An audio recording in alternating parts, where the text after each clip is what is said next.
Ladies and gents, DJ Storms here, the greatest fucking wrestling analyst on the face of the planet. Now, it's been a pretty rough week. Been a pretty rough start to the new year. I gotta get my books ready for my next semester at college, so that's stressing me the fuck out enough.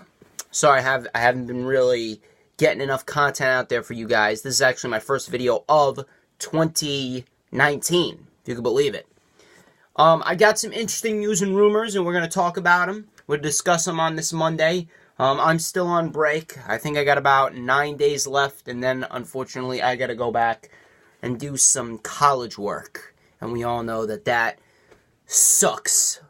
It sucks big time, because I'd rather be doing this. I'd rather be having fun, I'd rather be relaxing, and only working on the weekends. But unfortunately, I cannot stay at my part-time job forever. So, but enough about that. Let's get into the news, rumors, and reports we got on here. It's just a little special video. It's a little special video. I'm trying to get my next guest for the next Storm stream. It's been pretty stressful, believe it or not. It's been very, very, very, very, very stressful trying to get it. There was some technical difficulties in the last Storm stream, and we had to cancel it. But anyway, my first report here. According to the Dirty Sheets, Lars Sullivan, Lacey Evans, EC3, Heavy Machinery, and Nikki Cross have all been pretty much set to debut on their respective brands very, very soon. Lars Sullivan and Lacey Evans will be going to Raw, while EC3, Heavy Machinery, and Nikki Cross will find their home on SmackDown Live.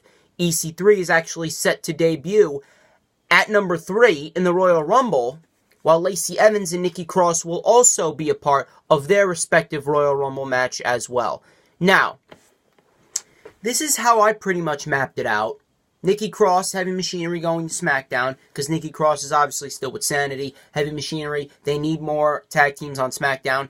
Lars Sullivan, Lacey Evans, yes, they do have to go to Raw, but, I would have selected EC3 to go to Raw as well. Now, hear me out. The reason why I say that is because I feel as though SmackDown is in the same position as NXT right now, and what I mean by that is you take a look at NXT, and they just had an overabundance of talent in the upper mid-card and the main event scene. Tommaso Ciampa, Johnny Gargano, Velveteen Dream, Keith Lee, Matt Riddle, The Undisputed Era. List goes on. And I have a feeling that all that talent, Ricochet and Pete Dunne, all that talent really overshadowed EC3. And that's why EC3 hasn't really had the proper opportunity to showcase what he can really do, and they didn't really have anything to do with them. Triple H did not have anything for EC3 and NXT, so they have to put him up on the main roster. Lars Sullivan, he's been in NXT for a while, and he didn't necessarily need to win an NXT title in order to get called up, because Lars Sullivan is in a position where he could work wonders. Lacey Evans, I don't really think she's ready. We'll see where that goes. Heavy Machinery, they've gone as far as they can go because, other than the NXT Tag Team titles, where are they going to go? Nikki Cross, she's gone as far as she can go too. EC3, this is pretty much a move that WWE had to make to keep EC3 relevant because of all the talent that's been overshadowing EC3 and NXT. You take a look at SmackDown, and SmackDown's in the same position as NXT, meaning that they have so much talent that is just overflowing from SmackDown. Daniel Bryan, AJ Styles, Randy Orton, Rey Mysterio, Samoa Joe, Jeff Hardy, Andrade Cien Almas. They just recently added Mustafa Ali, Rusev, Shinsuke Nakamura. Where's there going to be room for EC3? You take a look at Monday Night Raw, and Monday Night Raw's roster is kind of depleted. There really isn't anyone in the main event scene. They have been revolving the main event scene around the same people for the last year, and that's been Roman and Lesnar. And then the upper mid-card scene consists of Rollins and Drew McIntyre and Finn Balor. Rollins and McIntyre have kind of moved into that main event scene. Strowman's been out. Strowman is now starting to get back into it. I don't know if he's winning. I don't think he's winning. You had Finn Balor. Then you had Dean Ambrose and Cruz and all the other people in the lower mid-card and Jobber Purgatory. So Monday Night Raw and its divisions have been jack shit. Lars Sullivan, that's going to be a nice addition because you got Rollins in there, you got McIntyre, you got Balor, you could add Sullivan. Ambrose is still there. Strowman's coming back. I mean, the upper mid-card and main event division has been primarily dominated by Roman Reigns. And then he came down with a case of leukemia. He had to go and take care of that. But they've been pretty much putting all of their effort into Roman Reigns to carry the main event scene. And in reality, he was making Monday Night Raw worse. He was making Monday Night Raw worse. He added no value. He didn't do jack shit. And what happens when you put all your effort into something that has no value? It's going to take a toll on the show. And that's exactly what it did. That's exactly what it did. And here we are. And no one is in a prime spot. WWE was either too stubborn, too stupid, or too lazy to capitalize on the fact that Roman Reigns had to go away. And he had to take care of his real life illness. And they had no one to fill that void. They had no one to fill that void because they didn't build anyone else up other than Roman Reigns when no one wanted him to begin with. It's coming back to bite WWE in the ass, but they really need EC3 on Monday Night Raw. I don't like the fact that EC3 is going to SmackDown because I have a feeling he's going to get overshadowed by all the talent that's already on SmackDown. Just think about it. You can put EC3 on Monday Night Raw. Dean Ambrose is the Intercontinental Champion. Finn Balor is the one to take that title off of Dean Ambrose. EC3, he would be a nice person to face off against Finn Balor, possibly going into the summer of 2019, which in turn could get EC3 over and put him in the Intercontinental title scene, have him be Intercontinental Champion until the rest of the year, and then possibly get into the main event scene by 2020. I don't know where Lars Sullivan is going. I have a feeling Lars Sullivan is going to get the rocket pack. He's going to go straight to the top. I have a feeling we're going to be seeing Lars Sullivan versus Seth Rollins for the Universal Championship very, very soon. But I don't like the fact that EC3 is going to SmackDown. I think he should be on Raw. It would really help the depleted roster that they got. My next report comes from Cage Side Seats. And they actually reported, Dave Meltzer said that Double or Nothing, All In Double or Nothing, is likely to happen in April. And it will likely take place in Las Vegas, Nevada. Cody and the Bucks actually expect to outdraw All In, the first one. Now, if this is the way that they're going, Las Vegas is a very good wrestling town. I think that they have a good chance of doing so. I mean, they sold out 10,000 seats last time. So, I don't know how many seats are in Las Vegas. Maybe it's 15,000. But I think they could do it. If they sold out a 10,000 seat arena within 30 minutes, then they can damn sure do it with a 15,000 or 16,000 or even a 20,000 seat arena. Considering how successful the first one is, that was actually better than the majority of the WWE pay-per-view calendar. Literally, you take a look at the WWE pay-per-view calendar, and you can only pick out maybe one or two pay-per-views that were better than All In. That's how good All In was. For something that wasn't even expected to be as big as it was, All In was one of the most successful events of 2018. And for me, who is not an independent guy, I don't watch Ring of Honor, I don't watch New Japan, mainly because of the fact that it's not as convenient for me, and I don't really feel like spending all this money on subscriptions when I have a lot more important things to spend it on.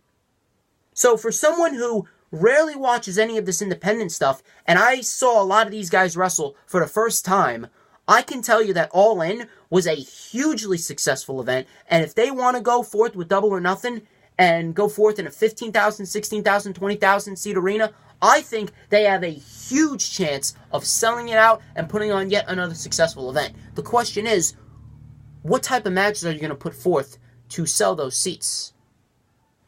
What matches are you going to put forth to get people interested? Because at All In, you had a lot of good matches. You had that street fight between Hangman Page and Joey Janela, which was brutal. I absolutely loved it. You had Kenny Omega and Pentagon Jr. You had that probably the best independent match of the year between Kazuchika Okada and Marty Scurll. By the way, Marty Scurll is a bona fide fucking main eventer. I don't care what you think. You had that crazy sprint of a 6-man tag match between Rey Mysterio, Rey Fenix, and Bandito, and the Golden Elite. So it's going to be tough. It's going to be very tough. I'm assuming that with the creation of All Elite Wrestling, they should have a lot of championship matches lined up for it, and we should have a lot of good matches lined up for it. You have to be very strategic when you're putting together a company like this, because this could be a huge change in the entire landscape of wrestling. It could really go forth, and it could really put out an alternative that could very well start competing with WWE. I don't want them to compete with WWE right out of the gate. I don't want them to force it. Because if you're going to force competition with WWE right out of the gate, then you're going to end up hurting yourself. If by some way that All Elite Wrestling does end up competing with WWE, you need to let it happen. And this is towards Cody and the Bucks. They need to let it happen organically. You can't just say, okay, we're going to compete with WWE right out of the gate. No. You need to take your time, focus on you, and gain support, gain a television deal, gain more money, and gain a huge fan base. Then from there, you let the people start saying, you don't start saying, you let the people start saying, oh my God, this is better than WWE. And more people will come along, and it will organically start competition. Not forcefully. If you're going to forcefully start competition with the WWE, then you're not really going to go anywhere. If you're going to forcefully start... I'm not competing with anyone. I collaborate with a lot of people. I'm not competing with anyone. Now, somewhere down the line, I'm pretty sure I'm going to end up competing with somebody if this keeps up and I gain more and more supporters. But it'll happen organically because of the people chit-chattering and starting shit and saying, oh, this guy's better than that guy's better than this guy. It's happened all the time with YouTubers. But as far as All Elite Wrestling goes, I don't think they should forcefully start competition with WWE. They focused on them, they focused on what they were doing, and look at what All In produced. All In was fantastic. One of the best shows of the year. So, if you do the same thing with Double or Nothing, and you do the same thing with All Elite Wrestling, they're going to be flourishing. Speaking of which, I got a report from Slice Wrestling. Slice Wrestling actually reported this morning that Kenny Omega denied the offer with WWE. Good. He's going to All Elite Wrestling. Be quite honest with you, I am happy, and I think that was probably the best move for him. WWE needs Kenny Omega more than Kenny Omega needs WWE. Kenny Omega is the biggest name right behind Cody Rhodes and the Young Bucks on the independent scene. He is the biggest name that you will ever find on the independent scene. I don't care what anyone says, don't you fucking at me, you know I'm right. Kenny Omega has single-handedly taken his career, and he's taken it to new heights. He's shown everyone that you don't need WWE to be successful. And what Kenny Omega has been doing,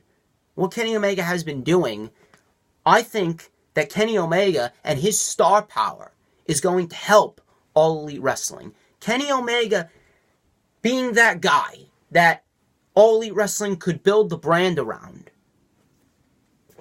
I mean, I see only great things in the future.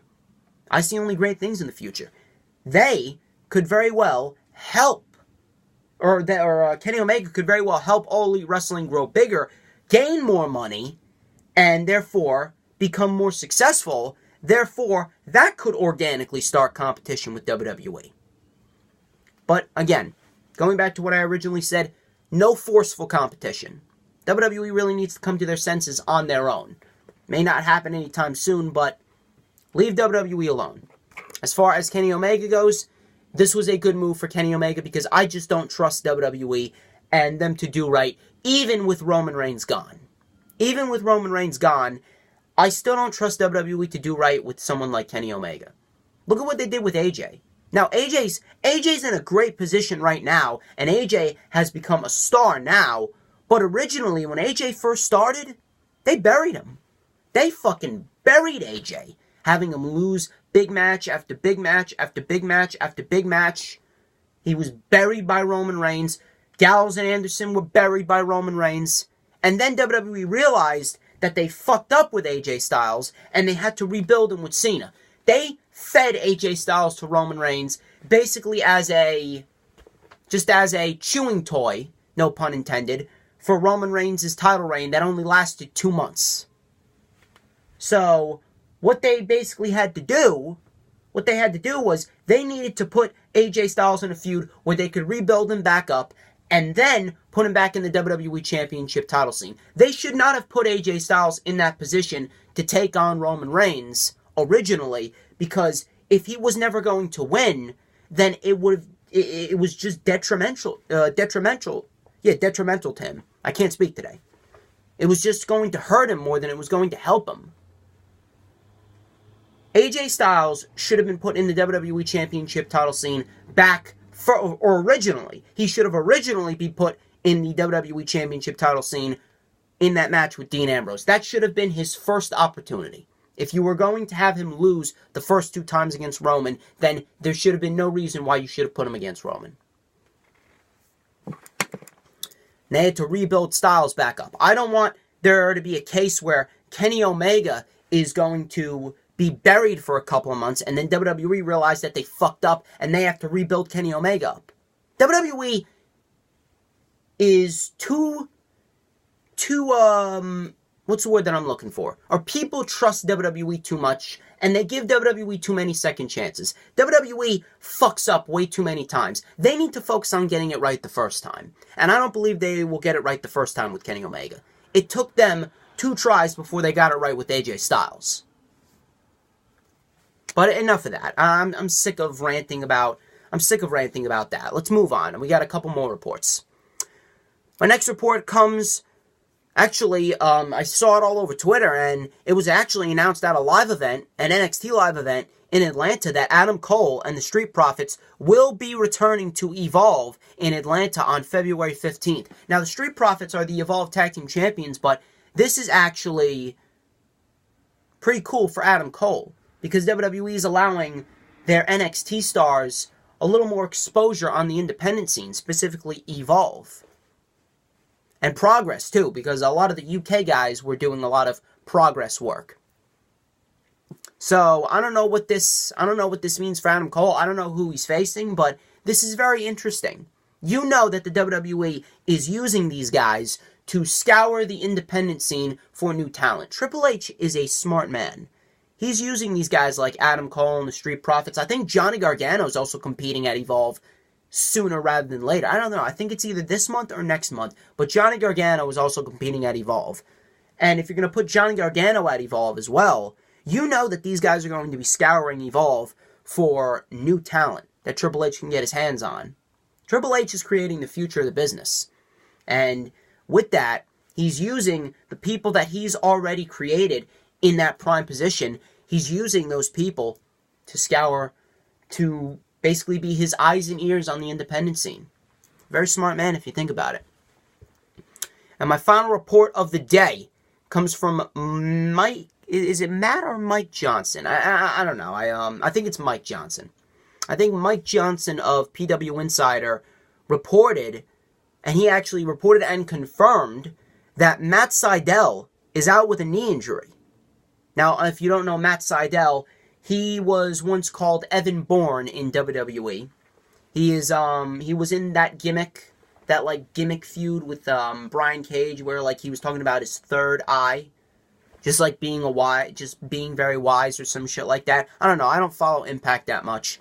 But Mike Johnson of PW Insider reported and confirmed that Matt Sydal, a.k.a. Evan Bourne, for those WWE marks, is out of action with a knee injury. However, the severity of the knee injury is not confirmed, so we don't know how long he's going to be out. I wish Matt Sydal a speedy recovery because I've always been a fan of Matt Sydal. I think they could have done so much more with him in the WWE. And the fact that he had to go off and he had to, create his own success on the independent scene to show us what he's really capable of, it's just another case of WWE fucking up. It just goes to show you that WWE don't know how to book good talent. They always end up fucking up, and they need to figure out some way to fix their own mistakes. And if they don't, they just release them. But ladies and gentlemen, that wraps up this video. Thank you very much for tuning in. Do not forget to follow me on Instagram at the DJ Storms. Do not forget to follow me on Twitter at Storms Takeover. Give me that thumbs up. I'm trying to move up in the world. You're going to give me a thumbs down? Well, happy fucking New Year to you. You mean nothing to me. You're an irrelevant fuck. Do not forget to leave a comment down below. Comment what you liked. Comment what you didn't like. Be sure to hit that subscribe button as well. And hit that notifications bell with a huge V-trigger knee. Because that way you will know whenever I pop up on YouTube. Because when I pop up on YouTube, it's the best time to be on YouTube. Hit that notifications bell now, people. I'm trying to get to 200 subscribers by the Royal Rumble. I don't really think I'm going to get to it because now that my next semester's coming up, it's definitely going to be hard. I don't think I'm going to be able to surpass 200 until this semester's over. Because when the summer comes around, I'm kicking this brand into high gear. Shit's going down. But ladies and gentlemen, I'm DJ Storms. Thank you so much. I hope you enjoy your Monday. Although, how can you enjoy a Monday? But regardless, hope you enjoy your Monday. I hope you have a great week. Hope you enjoy Monday Night Raw, even though I don't know how you could enjoy Monday Night Raw. But regardless, you have a good one.